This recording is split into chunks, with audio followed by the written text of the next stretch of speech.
Kita sering mendengarkan kata syukur. Self-forgiveness therapy bukan hanya membahas tentang bagaimana caranya luka batin itu bisa sembuh, bagaimana luka batin itu bisa terbantu. Namun self-forgiveness juga bisa membantu teman-teman ataupun Bapak Ibu bagaimana memaknai syukur yang sebenarnya terhadap kejadian-kejadian yang terjadi dalam kehidupan kita. Assalamualaikum warahmatullahi wabarakatuh. Bersama dengan Abdul Rais, Certified Hypnotherapy. Bagi teman-teman Bapak Ibu yang baru menemukan channel ini, jangan lupa subscribe dan nyalakan loncengnya, karena akan ada video-video yang lebih bermanfaat, yang lebih bermakna, yang bisa membantu tindakan kita lebih baik, bahkan dahsyat lagi. Berbicara tentang syukur, terkadang kita sebagai muslim sudah memahami kata syukur, sudah pernah mendengar kata syukur. Namun bagaimana esensinya atau realisasinya terhadap kehidupan kita sehari-hari? Bahkan kita tahu di Ibrahim ayat 7, La'in sakartum la'izidannakum wala'in kafartum inna azabila sadid. Yang arti sesungguhnya, bila kamu syukur akan kutambahkan nikmatnya. Terkadang banyak dari kita sudah mendengarkan dari ustadz, dari ustazah tentang ayat dari Quran yang mengatakan tentang syukur. Bila kamu bersyukur aku tambahkan nikmatnya. Namun bila kamu kufur,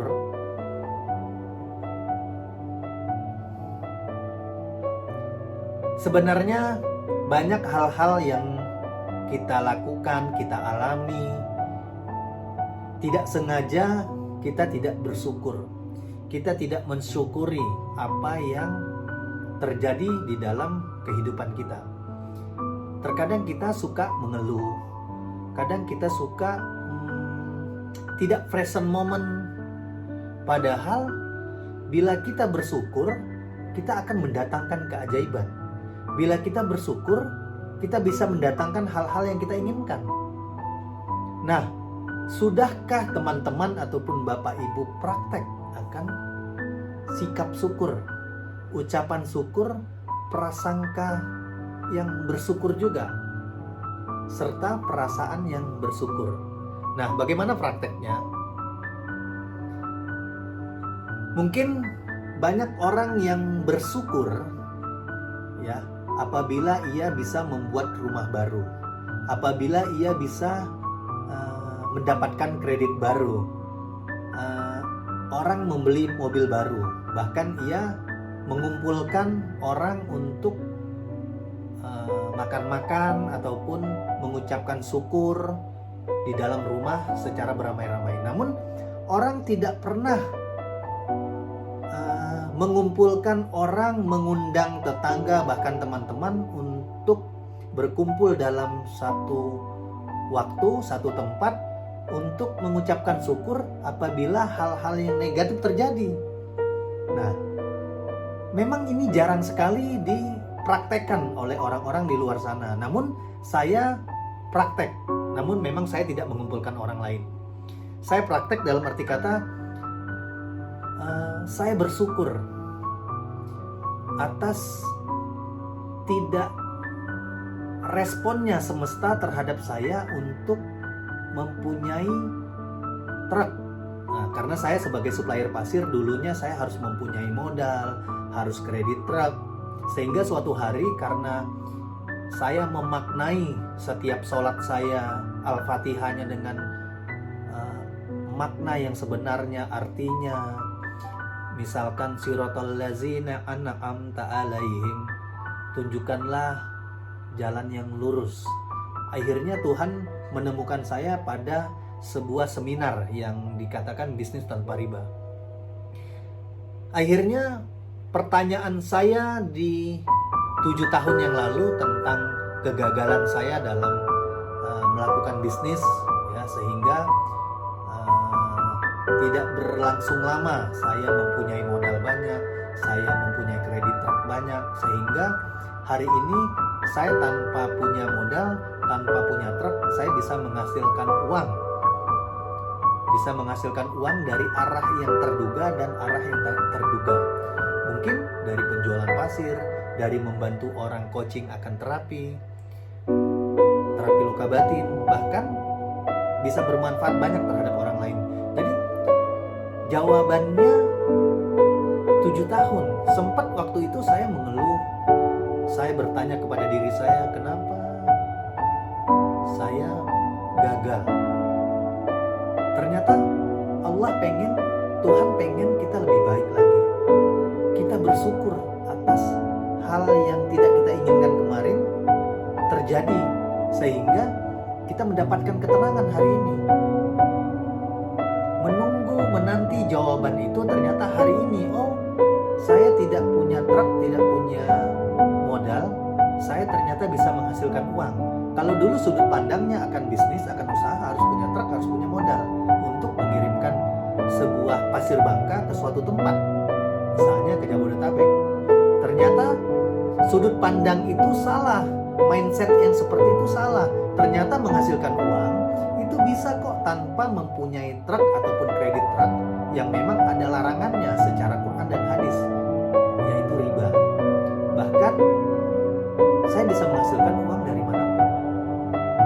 Inilah gunanya mempunyai sudut pandang yang baik, mindset yang baik, positive thinking dan positive feeling. Tapi saat terjadi kegagalan itu, saya juga punya negative thinking. Sehingga hari ini saya baru belajar berproses terus mempunyai positive thinking dan positive feeling. Oh ternyata Tuhan pengen saya lebih baik, lebih damai, lebih tenang, lebih santai dalam menghasilkan uang. Tidak perlu dengan analisa ataupun logika, karena analisa dan logika hanya 10% hasilnya. Duduk santai, rileks, membantu keluarga, mengurusi anak dan lain-lain, akhirnya uang itu datang. Ternyata punya sudut pandang yang baik bisa menghasilkan uang datang dengan baik, dengan halal dan lain-lain. Nah, syukurilah hal-hal yang tidak kamu sukai. Syukurilah kalau dompetmu belum terisi. Syukurilah kalau saldomu belum banyak, sehingga nanti dengan kamu bersyukur, dompet itu akan terisi, saldo itu akan terisi, dan lain-lain. Nah, namun banyak orang bisa bersyukur kalau hal yang ia sukai itu datang, bukan hal yang ia tidak sukai datang. Bagaimana menurut teman-teman ataupun Bapak Ibu? Jadi mungkin saat negatif, saat hal-hal yang tidak kita sukai datang, kita bisa kok beristighfar sambil memegang dada sebelah kiri kita. Karena disinilah letak jantung berada. Kita bisa katakan astagfirullahaladzim sambil membayangkan, sambil merasakan Allah mau kasih saya yang lebih baik lagi nih. Allah mau ganti yang lebih baik lagi nih terhadap bisnis saya. Bisnis saya mau dijadikan lebih baik lagi terhadap Allah. Allah mau menjadikan saya yang lebih baik lagi. Makanya teman-teman ataupun Bapak Ibu bisalah bersyukur dalam keadaan yang tidak menyenangkan. Karena itu gantinya luar biasa. Memang sesuatu hal tidak terjadi hanya semalam. Butuh proses dan konsistensi. Bagaimana menurut teman-teman Bapak Ibu? Apakah syukur hanya bisa dilakukan saat kita mendapatkan kesenangan, atau syukur bisa dilakukan di saat kita tidak senang dan di saat kita senang? Silakan chat di komen agar banyak orang yang lebih bermanfaat. Hanya ini yang bisa saya share. Mungkin di video selanjutnya kita akan membahas hal-hal lain yang tentang frekuensi, vibrasi, bagaimana uang datang ke dalam kehidupan kita, dan lain-lain. Semoga bermanfaat. Jangan lupa like, comment, and share. Wassalamualaikum warahmatullahi wabarakatuh.